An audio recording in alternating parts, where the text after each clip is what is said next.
Assalamualaikum warahmatullahi wabarakatuh. Perkenalkan, nama saya Bella Febriana, NPM 200112010227. Pada kesempatan kali ini, saya akan membahas strategi operasional tentang membuat dan mengembangkan cara kerja pemantauan dan pengendalian strategi operasi. Mengenai yang saya bahas, yaitu pertama, apa perbedaan antara pemantauan dan pengendalian operasional dan strategis. Yang kedua, bagaimana kemajuan menuju tujuan strategis dilacak. Yang ketiga, bagaimana pendekatan balance scorecard. Yang keempat, bagaimana proses pemantauan dan pengendalian dapat mencoba mengendalikan resiko. Yang kelima, bagaimana cara pembelajaran berkontribusi pada pengendalian strategis. Baik, saya akan masuk pada pembahasan pertama, yaitu apa perbedaan antara pemantauan dan pengendalian operasional dan pengendalian strategis. Pemantauan dan pengendalian strategis melibatkan pemantauan dan evaluasi kegiatan, rencana, dan kinerja dengan tujuan tindakan korektif di masa depan jika diperlukan. Pada tingkat operasional, pemantauan dan pengendalian kegiatan operasi tampaknya merupakan masalah yang mudah. Nah, Profesor Gerd Hofstede, yaitu seorang akademisi tipologi Hofstede, mengidentifikasi sejumlah jenis kontrol yang merupakan fungsi dari perbedaan antara kontrol operasional dan strategis. Kontrol operasional, ia menyimpulkan relatif mudah dengan tujuan yang tidak ambigu, efek intervensi diketahui dan aktivitasnya berulang. Nah, jenis kontrol ini dapat dikodifikasi menggunakan konvensi dan aturan yang telah ditentukan. Namun, masih ada beberapa tantangan untuk pengendalian rutin yang berhasil. Nah, dibutuhkan disiplin operasional untuk memastikan bahwa prosedur pengendalian diterapkan secara sistematis. Namun, poin utama adalah bahwa setiap penyimpangan diri dari kondisi yang diperlukan untuk kontrol rutin menyeratkan jenis kontrol yang berbeda. Kita masuk ke pembahasan kedua, yaitu bagaimana kemajuan menuju tujuan strategis dilacak. Nah, di saat lingkungan berubah dengan cepat, organisasi itu perlu untuk mendeteksi perubahan dengan, yaitu pertama, melacak kinerja, memindai lingkungan, menafsirkan informasi yang dideteksi dengan merespon dengan tepat. Yang kedua, memonitoring, dalam istilah kami, yaitu melibatkan 3 kegiatan pertama ini. Jika informasi yang dihasilkan dari kegiatan monitoring atau pemantauan ini berguna untuk tujuan pengendalian, informasi tersebut harus mengumpulkan data yang berguna dan menafsirkan maknanya melalui perbandingan dengan standar atau tujuan yang sudah ada sebelumnya, dan kemudian merespon dengan cara tertentu. Selanjutnya, pada tingkat strategis operasional, intervensi harus melibatkan lebih dari analisis data sederhana, yaitu hal tersebut harus menjadi latihan yang mencoba memahami apa yang sebenarnya terjadi dengan implementasinya.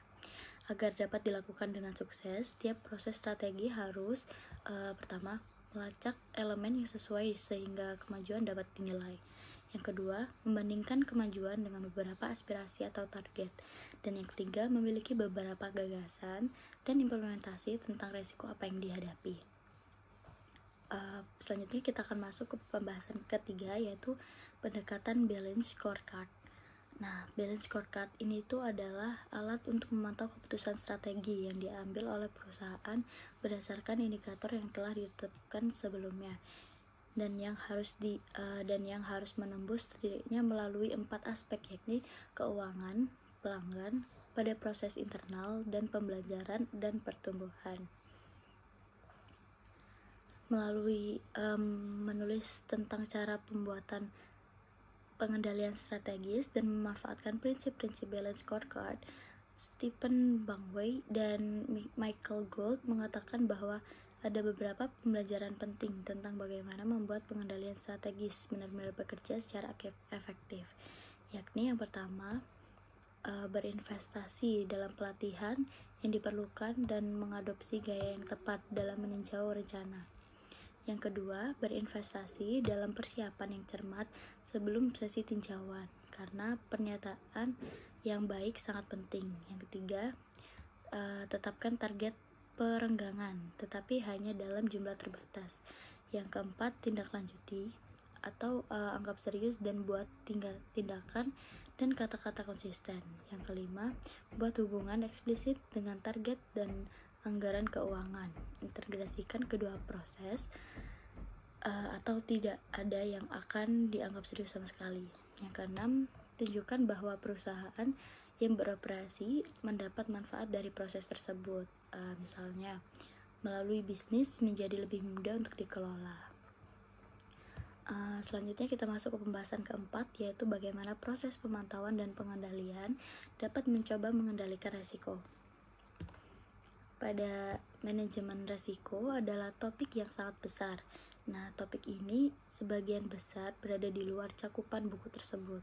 Akan tetapi penting untuk memikirkan bagaimana isu-isu praktis implementasi strategi dapat memasukkan beberapa pertimbangan resiko. Nah, di sini kita akan melihat 6 aspek resiko yang sangat relevan dan strategi operasi. Di antaranya yaitu yang pertama, ada dinamika pemantauan dan pengendalian. Nah, dalam hal ini, saat implementasi berjalan dan pemantauan menunjukkan kemajuannya, lintasan implementasi mungkin harus diubah. Aktivitas kompetitif atau perubahan lingkungan yang telah umum juga dapat mempengaruhi tingkat kinerja yang diperlukan, seperti dalam efek ratu merah yang dijelaskan sebelumnya. Atau perubahan mungkin perlu lebih mendasar dengan perubahan arah strategi dan juga luasnya. Seberapa mudah operasi menemukan perubahan arah akan bergantung pada kelincahannya, yang pada gilirannya sebagian akan bergantung pada seberapa erat sumber daya operasinya diselaraskan dengan kebutuhan pasarnya. Yang kedua, risiko kinerja pasar dan operasi menjadi tidak seimbang. Nah, risiko operasi adalah potensi konsekuensi negatif yang tidak diinginkan dari peristiwa terkait operasi. Adapun banyak risiko dapat dikaitkan dengan ketidakpastian yang terkait dengan pengembangannya. Basis sumber daya operasional dan kebutuhan pasar yang berubah. Oleh karena itu, setiap implementasi strategi operasi harus mengakomodasikan risiko-risiko tersebut. Ketiga, perbedaan antara risiko murni dan risiko spekulatif. Perbedaan yang berguna adalah antara risiko murni melibatkan peristiwa yang hanya akan menghasilkan kemungkinan kerugian atau hasil yang negatif, dan risiko spekulatif. Risiko murni mungkin risiko bahwa saat menerapkan strategi tes darah baru untuk HIV, teknisi di laboratorium medis terlibat dalam kecelakaan yang mengarah pada kemungkinan infeksi, sehingga risiko spekulatif mungkin adalah risiko yang terkait dengan pengembangan diagnostik berbasis komputer dan infrastruktur informasi baru untuk memungkinkan laboratorium menawarkan berbagai layanan baru. Yang kelima, pengendalian risiko melalui pencegahan, mitigasi, dan pemulihan.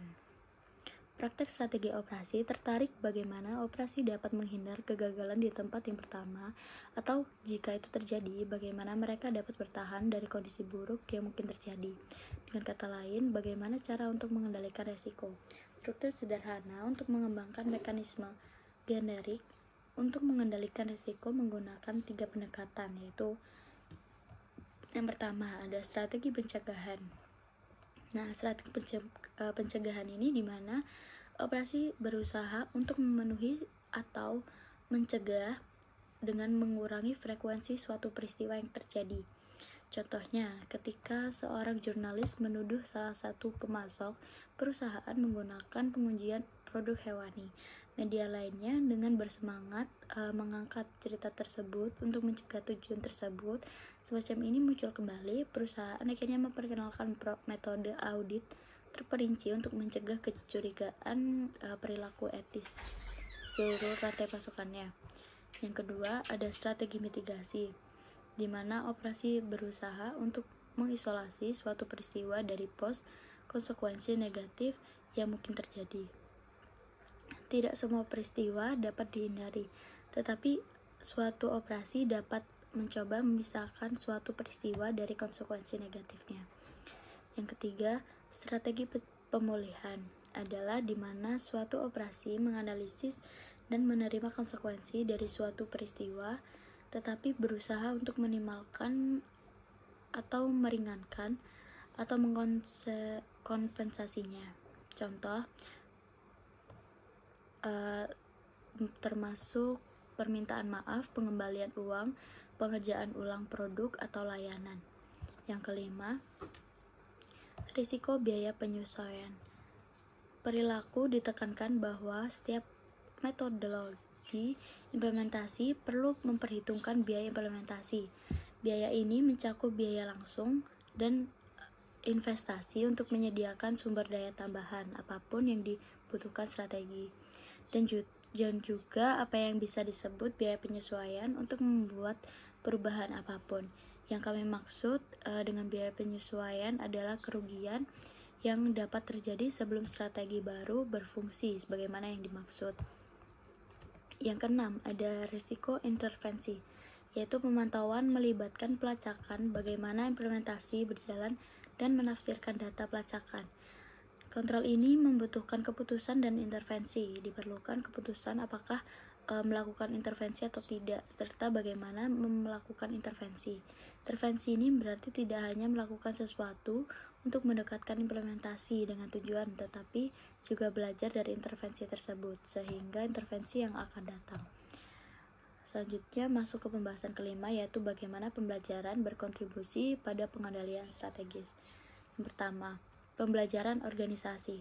Semakin tidak pas di lingkungan, maka semakin operasi perlu menekankan bentuk fleksibilitas strategis dan mengembangkan kemampuannya untuk belajar dari peristiwa. Umumnya, fleksibilitas strategi ini tergantung pada proses pembelajaran yang menyangkut pengembangan wawasan dan pengetahuan, dan membangun hubungan antara tindakan masa lalu, hasil tindakan tersebut, dan niat masa depan. Yang kedua, pembelajaran putaran tunggal dan ganda. Pembelajaran satu putaran sangat penting untuk manajemen operasi yang sedang berlangsung. Sumber daya operasional yang mendasarinya dapat menjadi mahir dalam memeriksa proses mereka dan memantau kinerja umum pada tujuan kinerja umum, yaitu biaya, kualitas, kecepatan, dan lain-lain, sehingga memberikan pengetahuan dan stabilitas proses yang penting.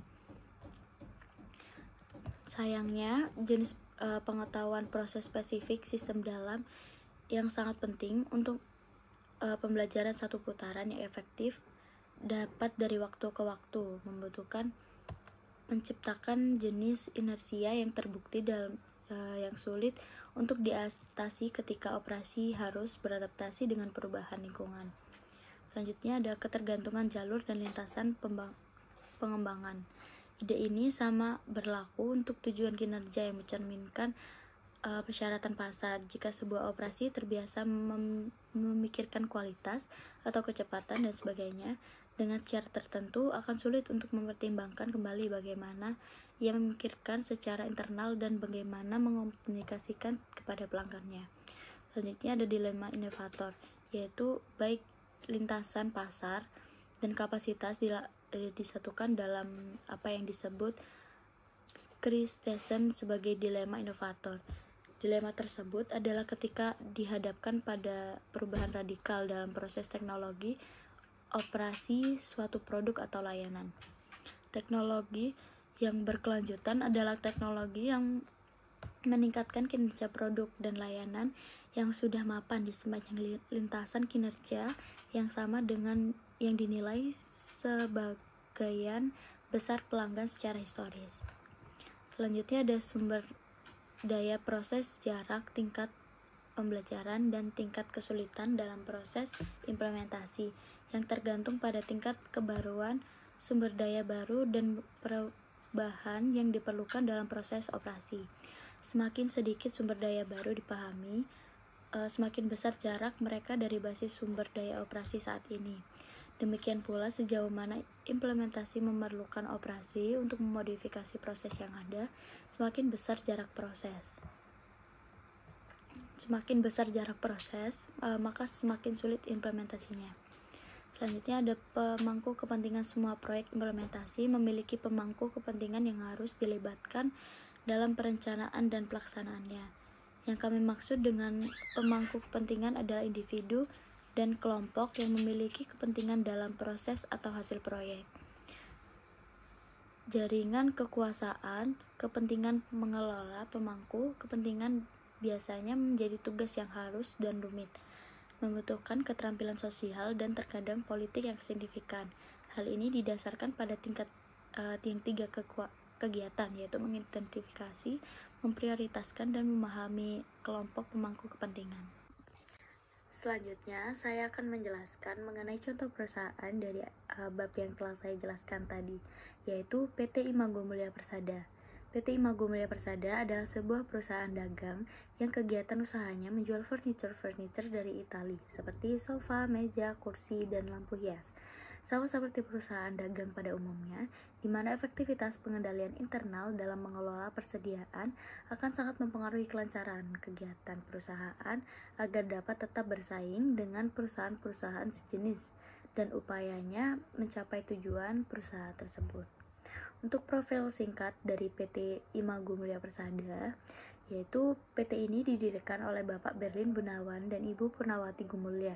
Kemudian Bapak Berlin Gunawan menggibahkan kepada putranya, yaitu Bapak Erlangga Satria sebagai Direktur Utama dan Ibu Ika Kusuma Putri sebagai Direktur PT Imago Mulia Persada sendiri.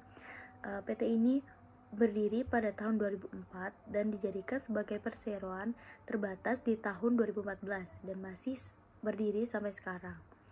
PT Imago Mulia Persada beralam di GD Menara Karya lantai 28, sedangkan showroomnya berada di alamat Simprum Golf 2 VIP 3 RT 3 RW 8 Grogol Selatan, Jakarta, Kota Jakarta Selatan.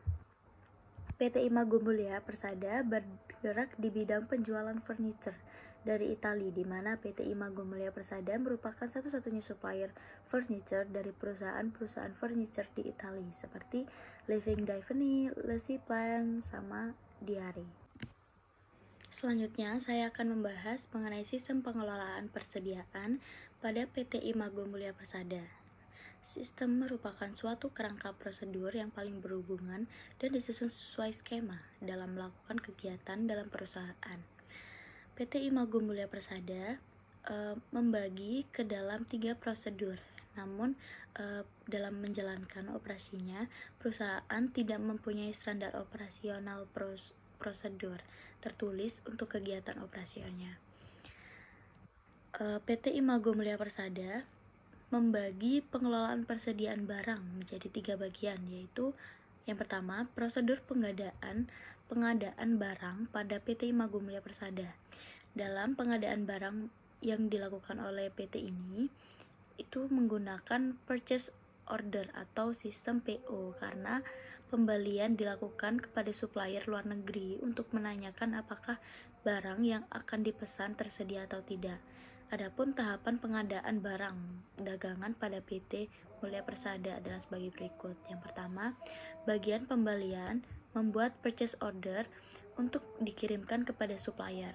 Yang kedua, bagian pembelian memesan barang dengan mengirimkan purchase order ke supplier yang ada di Italia, menunggu jawaban dari supplier mengenai barang yang dipesan. Yang ketiga, setelah mendapat jawaban dari supplier mengenai barang yang dipesan tersedia atau tidak, tahap selanjutnya adalah pembayaran barang ke supplier. Bagian pembelian diketahui juga merupakan bagian finance. Yang keempat, selanjutnya melakukan transaksi pengiriman barang dari supplier ke Pelabuhan Tanjung Priok. Dengan Pelabuhan Tanjung Priok baru dikirimkan ke gudang PT Imago Mulia Persada. Yang kelima, pembelian barang dagangan dapat memakan waktu selama 3 bulan karena pembelian barang dagang impor dan harus menunggu sampai kontainer penuh baru akan dikirim ke Indonesia. Seringkali untuk mempercepat pengiriman bagian pembelian terpaksa menambah pembelian persediaan barang dagangan untuk memenuhi kontainer. Selanjutnya yang kedua ada prosedur penerimaan dan penyimpanan barang pada PT Imago Mulia Persada. Yang pertama, pesanan barang yang dikirim supplier diterima oleh tim pelaksana yang daftar barang dalam kontainer yang diberikan oleh bagian pembelian. Yang kedua, tim pelaksana memeriksa kualitas dan kualitas barang yang diterima sesuai dengan daftar barang yang telah dibuat oleh bagian pembelian. Yang ketiga, tim pelaksana menyimpan barang yang telah diterima ke dalam gudang dan melaporkannya kepada bagian pembelian jika ada barang dagang yang tidak sesuai. Yang ketiga, prosedur pengeluaran persediaan pada PT Imago Mulia Persada. Yang pertama, bagian sales memastikan ke bagian gudang, yang tidak lain adalah tim pelaksana bahwa barang dagang yang dipesan pelanggan telah siap dikirimkan kepada pelanggan. Yang kedua, bagian sales memberikan informasi kepada bagian finance untuk membuat surat jalan dan invoice penjualan. Yang ketiga, bagian finance memberikan surat jalan dan invoice penjualan kepada tim pelaksana. Yang keempat, tim pelaksana menerima surat jalan dan invoice penjualan lalu mengirimkan pesanan ke pelanggan sesuai dengan surat jalan yang telah diterima. Sekian yang bisa saya sampaikan mengenai bab ini. Apabila ada salah kata, mohon dimaafkan. Terima kasih. Wassalamualaikum warahmatullahi wabarakatuh.